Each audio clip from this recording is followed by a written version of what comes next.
The family that prays together stays together. My name is Reverend Deacon Bethwel from the Catholic Diocese of Nakuru. I'm a student here at St. Thomas of Aquinas Senior Seminary, fourth year theology. Welcome to our today's program, Doctrinal Reflections, and our topic for today is Corpus Christi.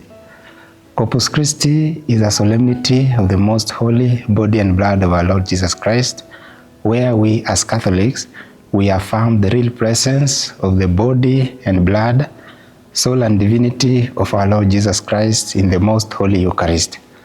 This feast dates back to the 13th century when it was established by Bishop Robert de Thothe of Liege at the suggestion of Sister Juliana, who had a vision of a full moon darkened on one side. And she had a heavenly calling telling her that the full moon meant the church, and the darkened place meant something that was missing, a feast that was missing in honor of Christ in the most holy Eucharist.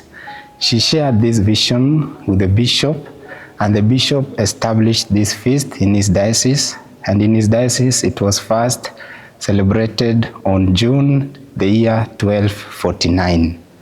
After that, the bishop of Liege, Bishop Robert, shared the vision with the Pope of the time, Pope Urban IV, who also was inspired by the vision of St. Juliana and extended this feast to the Universal Church and commissioned St. Thomas of Aquinas to compose office for Mass and the Liturgy of the Hours for the new feast.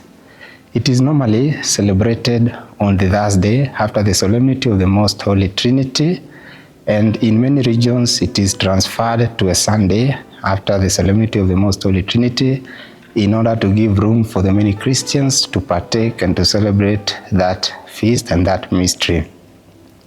Whenever we celebrate this feast, we are slowly introduced into the mysteries of our Lord Jesus Christ, and we are united with the Holy Trinity. And when we are united with the Holy Trinity, we are strengthened in our discipleship, our pursuit for holiness is increased, and it also helps us to be united amongst ourselves. And we normally honor Christ on this special day by having solemn adorations and solemn processions.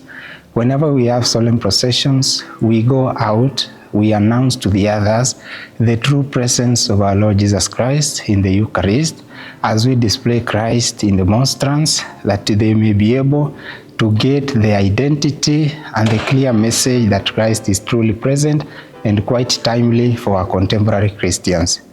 We also normally have solemn adorations where we spend most of our times praying, adoring our Lord Jesus Christ in the most holy sacrament of the altar and crowning it all with benediction. Whenever we do this as the Christians of this century, we are preaching out to others, especially to the Christians of our modern age, to get the clear message and the identity of our Lord Jesus Christ in the most holy sacrament of the altar, especially to the Christians of today who have low regard of the sacrament of the Holy Eucharist. It is also a wake-up call to the Christians who do not receive the Holy Eucharist, at least to come and spend some time with our Lord in the most holy Eucharist, and also to pray for the others that they may be converted. In a special way also, it helps those who we normally refer as to those who doubt the real presence of our Lord Jesus Christ in the most holy Eucharist.